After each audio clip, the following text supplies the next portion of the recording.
మిమ్మల్ని అందరినీ మా కుటుంబ సభ్యులుగా భావించి మా తమ్ముల్లో మా చెల్లెల్లో ఒకవేళ ఉద్యోగ ఉపాధి అవకాశాలు లేకపోతే కుటుంబ సభ్యుడిగా కుటుంబ పెద్దగా వాళ్ళకి ఎలాంటి నైపుణ్యాన్ని నేర్పించాలి, వాళ్ళకి ఎలాంటి ఉద్యోగ ఉపాధి అవకాశాలు కల్పించాలన్న ఆలోచన చేసి అధికారులతో సంప్రదించి మనసు పెట్టి చేసిన ఆలోచననే ఈనాడు ఏర్పాటు చేసిన ఏటీసీలో అడ్వాన్స్డ్ టెక్నాలజీ సెంటర్స్ అని చెప్పి నేను ఈ సందర్భంగా గర్వంగా నేను చెప్పదలుచుకున్నాను. ఎందుకు అంటే మేమేదో పాలకులం అన్నట్టుగా, మేము పాలకులం మీరు బానిసలు అన్న ఆలోచన మా ప్రభుత్వానికి లేదు. మేము సేవకులము, మమ్మల్ని నియమించింది మీరు, మీ ప్రతినిధులము. మీ యొక్క ఆకాంక్షల్ని నెరవేర్చడం, మీ ఆలోచనల్ని అమలు చేయడమే ఈ ప్రభుత్వం యొక్క విధానం. అందుకే ఈనాడు ఈ రాష్ట్రంలో దాదాపుగా 40 లక్షల మంది నిరుద్యోగ యువతీ యువకులు ఉద్యోగ ఉపాధి అవకాశాలు లేక తెలంగాణ పబ్లిక్ సర్వీస్ కమిషన్ చుట్టూతోనో, పోలీసు రిక్రూట్మెంట్ బోర్డుల చుట్టూతోనో, మెడికల్ అండ్ హెల్త్ రిక్రూట్మెంట్ బోర్డుల చుట్టూతోనో లక్షలాది మంది తిరగడంతో సంవత్సరాల కొద్ది కాలం వాళ్ళ సమయాన్ని వృధా చేసుకొని గ్రామీణ ప్రాంతాలలో నుంచి కోచింగ్ సెంటర్ల కోసం హైదరాబాద్కు వచ్చి 10 సంవత్సరాలు మీ విలువైన వయసు, మీ విలువైన కాలము వృధా అయిపోయి ఆత్మహత్యలు చేసుకోవాల్సిన పరిస్థితులు వచ్చిన తెలంగాణ రాష్ట్రంలో దాపురించినాయి.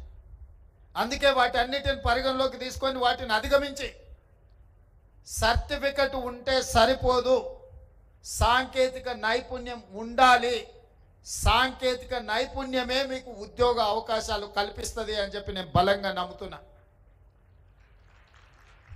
నా సొంత అనుభవమే నేను చెప్పదలుచుకున్నా.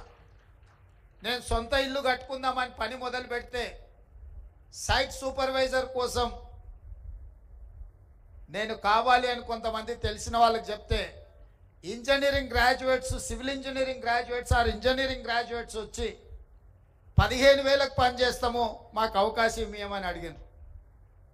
కానీ మేస్త్రిగా అనుభవం ఉండి నిర్మాణ రంగంలో కొంచెం నైపుణ్యం ఉన్న వాళ్ళని అడిగితే 60,000 రూపాయలు అడిగాను. నాకు అర్థం కాలే, చదువుకునే ఇంజనీరింగ్ గ్రాడ్యుయేట్ 15,000కు వచ్చేదేంది, పని తెలిసినోడు 60,000 అడిగేది ఏంది అని. అంటే సర్టిఫికెటు మీ జీవన ప్రమాణాలు పెంచవు, మీ ఉద్యోగ ఉపాధి అవకాశాలు పెరగవు.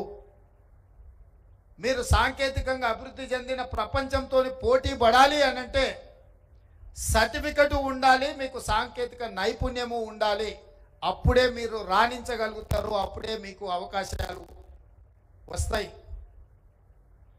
हमारे एमएलए साहब एमएलसी साहब से मैं एक ही बात कहना चाहता हूं, बहुत सारे लोग अपने भाई बहनों मिडिल ईस्ट कंट्रीज को जा रहे नौकरी के लिए, ढूंढते उधर जा रहे, यहाँ पर कुछ सीख रहे नहीं। कोई किसी ने कहा तो अरे अच्छा नौकरी मिलेगा, चलो मैं दिलाता हूँ, ले जा रहे वहाँ छोड़ दे रहे, वहाँ पर कुछ नौकरी मिल रहा है नहीं, वहाँ पर उनको फिर वापस आके घर में शक्ल दिखाने के लिए भी मुश्किल हो जाके वहीं पर गुजार रहे, नहीं तो वहीं पर खुदकुशी कर ले रहे। इसीलिए आज मल्लेपल्ली में जो शुरुआत किए, यहाँ से अपने भाई बहनों जो भी मिडिल ईस्ट कंट्री में नौकरियों के लिए ढूंढ रहे, तड़प रहे, उन लोगों को यहाँ पर तजुर्बा देंगे, यहाँ पर जो जो सिखाना है सिखाएंगे। इस देश से मिडिल ईस्ट कंट्री को कोई भी जाएगा, सरकार जिम्मेदारी उठाएंगे, उनके नौकरी के लिए भरोसा देंगे, उनको वहां पर कुछ भी तकलीफ आए तो तेलंगाना सरकार उनके तरफ से वकालत लेके उनके तरफ से हम लड़ेंगे। क्योंकि आज के तारीख में खासकर मुस्लिम माइनॉरिटी भाई बहनों बहुत सारे मिडिल ईस्ट कंट्री जा रहे, मगर वहां पर जाने के बाद उन लोगों को कुछ समझ में भी नहीं आ रहे हम कहाँ है, क्या काम कर रहा है। कंस्ट्रक्शन, खासकर कंस्ट्रक्शन कंपनी, उसमें ये लोग जो सोच रहा है, ये तेलंगाना नहीं पूरा हिंदुस्तान में नौकरियों का जरूरत है, स्किल लेबर का जरूरत है। ప్రతి విషయంలో ఫాల్ సీలింగ్ నుంచి ఎలక్ట్రికల్ వర్క్ నుంచి ప్లంబింగ్ వర్క్ నుంచి డ్రైవింగ్, ఇవాళ రేపు 2 కోట్లు 3 కోట్లు 4 కోట్లు పెట్టి కార్లు కొనుక్కుంటున్నారు.